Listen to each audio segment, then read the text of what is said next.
Deixa eu ver aqui outra tradução que a gente pode ver. Eu peguei a tradução do verbete em inglês, porque ele inclui algumas coisas que não tem em português, mas que a gente pode até debater, que é isso daqui, ó.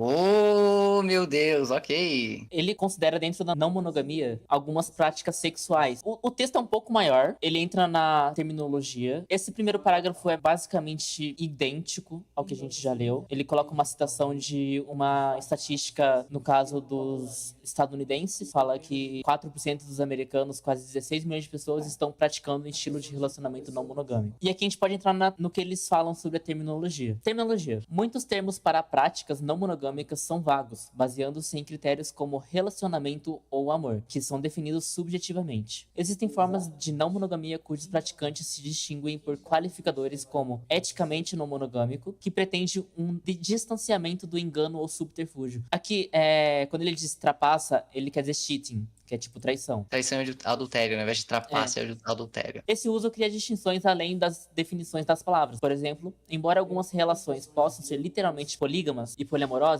a poligamia geralmente significa uma forma codificada de relacionamento múltiplo, baseada em ensinamentos religiosos estabelecidos, como o casamento plural, uma forma de poliginia associada ao movimento dos santos dos últimos dias do século XIX, e com grupos dissidentes atuais dessa fé, bem como evangélicas seitas que defendem o casamento plural cristão. Aqui é só para explicar como a poligamia tem muito relação com religião, mas pode não ter também. O poliamor é baseado nas preferências dos participantes, e não nos costumes sociais ou precedentes estabelecidos. Não existe uma maneira certa de se engajar na não monogamia, embora haja um amplo consenso sobre maneiras erradas. Por causa disso, os termos para os vários tipos de relacionamentos podem ser vagos e às vezes intercambiáveis, mas há algumas distinções que valem a pena definir. Por exemplo, os swingers, que podem evitar intencionalmente a conexão emocional e social com aqueles, além de seu parceiro principal, com quem fazem sexo, portanto podem ou não ser poliamorosos, mas não monogâmicos. Alguns termos úteis são metamor ou meta, o termo comum para uma pessoa com quem um parceiro é compartilhado, V-structure,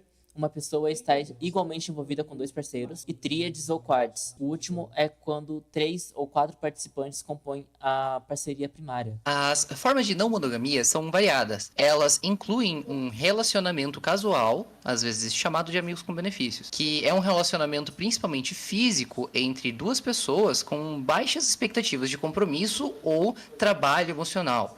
E um relacionamento aberto, que inclui um casamento aberto, referindo-se a um ou ambos os membros de um casal comprometido ou casado, tem a liberdade expressa de se tornar sexualmente ativo com outras pessoas. Outras formas, elas vão incluir atividades sexuais envolvendo mais de 2 participantes ao mesmo tempo, referindo-se a sexo grupal, orgias e trios, um arranjo principalmente sexual envolvendo outras pessoas. Há também a anarquia de relacionamento, em que os participantes não estão sujeitos a regras estabelecidas em relacionamentos, além do que é explicitamente acordado pelas pessoas envolvidas, e swinging, que se refere a semelhante a uma atividade social organizada, muitas vezes envolvendo alguma forma de sexo grupal, e às vezes simplesmente parceiros comerciais com outros swingers. Há também conceitos como polifidelidade, onde os participantes têm múltiplos parceiros, mas restringem a atividade sexual dentro de um determinado grupo. E uma situação em que há um relacionamento romântico principal com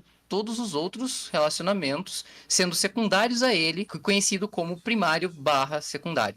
Uma das formas mais conhecidas é a poligamia, onde uma pessoa é casada com múltiplos parceiros. E isso tem 2 formas principais, que é a poliandria, onde uma mulher tem vários maridos, grupo ou casamento conjunto, e poligamia, referindo-se a um homem com várias esposas. E esse último ele é mais praticado na África do que em qualquer outro continente, especialmente na África Ocidental, e na América do Norte ele é praticado por seitas mormons, como a Igreja Fundamentalista de Jesus Cristo dos Últimos Dias dos Santos. Embora seja confundido com ele, há o poliamor, referindo-se a quando os participantes têm vários parceiros românticos. Ele tem várias formas, como o poliamor hierárquico, onde há um relacionamento romântico primário, com todos os outros relacionamentos sendo secundários para ele. Poliamor à mesa da cozinha, que se refere a que se espera que outras pessoas se conheçam e se sintam confortáveis na companhia de uma das outras. E poliamor paralelo, com são relacionamentos entre amigos que são mantidas separadas. Todas podem ser cientes uma das outras, mas não se espera que sejam amigos. Há também o casamento em grupo, onde várias pessoas formam uma única unidade familiar e cada pessoa é considerada casada com todos os outros membros. As famílias de linha são uma forma de casamento em grupo destinada a sobreviver a seus membros originais pela adição contínua de novos cônjuges. E polifamílias, que é semelhante ao casamento em grupo, mas alguns membros eles podem não se considerar casados com todos os outros membros. Eu acho que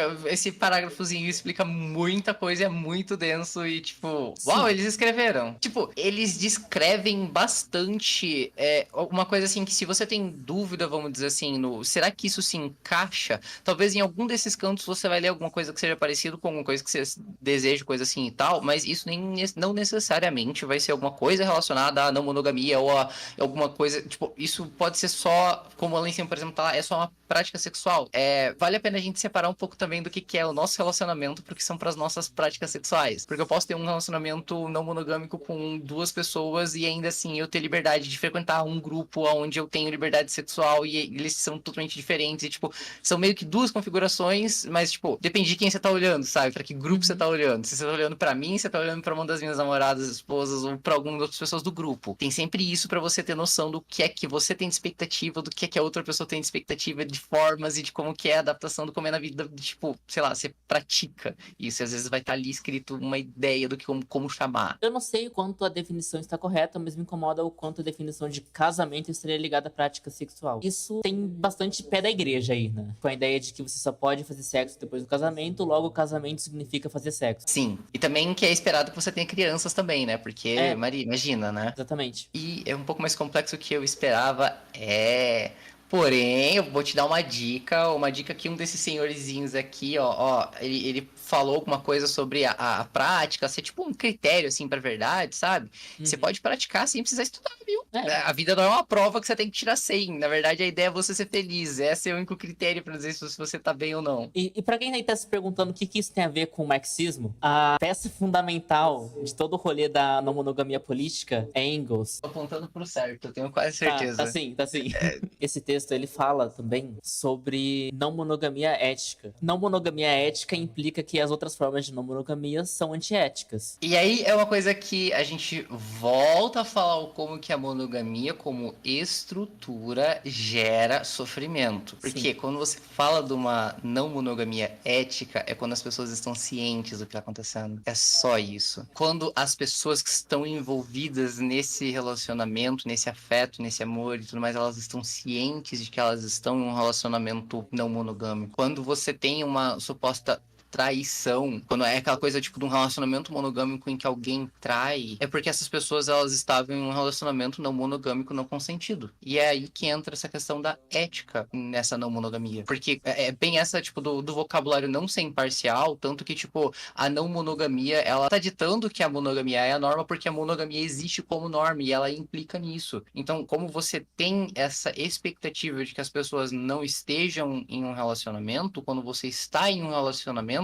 vira ético você comentar com a outra pessoa. O que é uma coisa muito engraçada, porque quando a gente fala de relacionamento, a primeira coisa que a gente tem que colocar muito na mesa é comunicação. E você ser aberto e você falar. Então, tipo, é até quase que tem que explicitar aquela coisa que é implícito, de você ter que ter ética e você poder falar as coisas, sabe? Exatamente, considerar os sentimentos da pessoa, ou das pessoas com as quais você está se relacionando, né? Consentimento é super necessário para que ele seja um relacionamento não monogâmico ético. Quando a gente fala que ele não é ético, é porque não teve consentimento. Se todo mundo tá a par da situação, se todo mundo se comunica, se todo mundo diz o que tá sentindo, o que acha das coisas, então fica muito mais simples resolver problemas de convivência, desentendimentos, esse tipo de coisa que acontecem, né? Muito. Não vai achando que só porque você tá, por exemplo, num trisal, que vão ser só flores e que não vai haver desentendimentos assim como há num relacionamento entre duas pessoas. Não, pessoas gente, são complexas, de qualquer forma. Ó, tem você pra você se entender, tem um das suas parceiras pra você entender, e tem um outro parceiro parceire pra você pegar e você entender também. E aí Exatamente. pensa que você é um desses elementos e os outros dois conversam. Entende como você é só um ente, tem coisas que você pode controlar.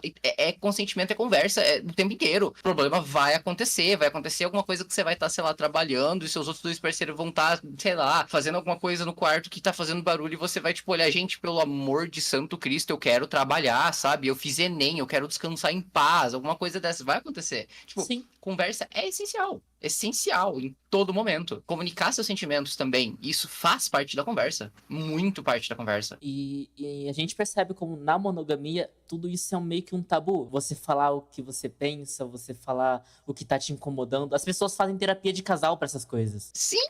né? Às vezes você acaba fazendo essa terapia de casal porque você tem uma insegurança, você tem uma inveja, você tem alguma coisa, tipo um medo de abandono.